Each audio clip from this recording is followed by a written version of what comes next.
A concert from the Guest Who that was scheduled for April 6, 2024 was canceled last minute. This is the Rock and Roll Weatherman. My name is Sean Morrison. And yeah, some fans were extremely upset.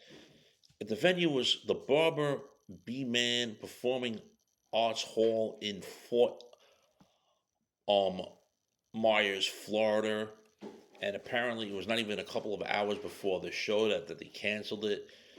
And their post on the Facebook page was due to an unforeseen issue with the music licensing that unfortunately tonight's show with the Guess Who has been canceled and that fans would get refunded the tickets at point of purchase.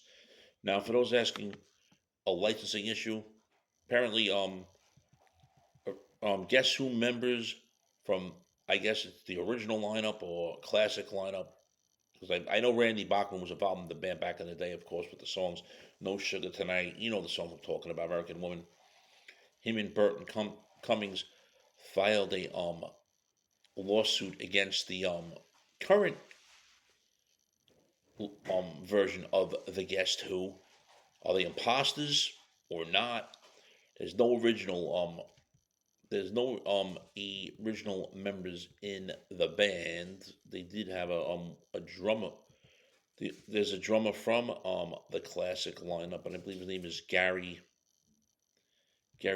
Peterson or Peterson. I'm just trying to find his name, and he's the only guy that's been on any albums from the early days that um, was on any of the songs that you may know of. Yeah, Gary um, Peterson. It is, of course.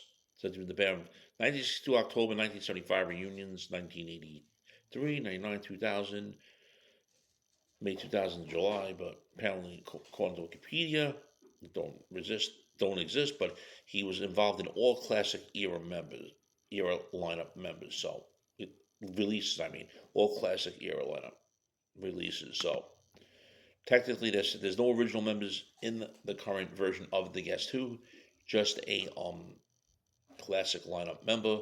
Apparently, one time the name of the Guest Who wasn't trademarked. But the moral of the story is waiting the last second to cancel the show.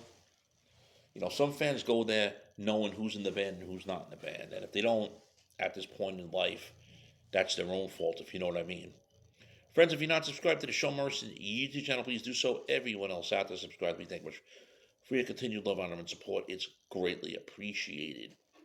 But why the fans are upset is that some of them traveled a couple of hours to go see the Guess Who, and it was literally an hour before doors opened that the venue canceled the show. Some people were saying poor ticket sales, but I did confirm that's not the case. It's because of this issue over the who owns the rights to the name, etc. Maybe they didn't agree on how much they were going to pay the other two members for performing that night, the songs that they wrote. But either way, I would say to everyone that goes and sees this current version of the Guess Who, call the venue before you leave. If you live close enough, don't leave until the door's almost open, so you don't get turned away if bad news like this happened to some fans. Or simply, if you live a couple of hours away, don't buy tickets for a show like this, because you never know when the Guess Who's going to get canceled. Yeah, definitely the Barber Man Performing Arts Hall, the show sadly got canceled like hours before not even an hour before the doors were to open on April 6, 2024. So there you go. And hopefully stuff like this doesn't happen anymore. Your thoughts, friends? Shame, shame, shame.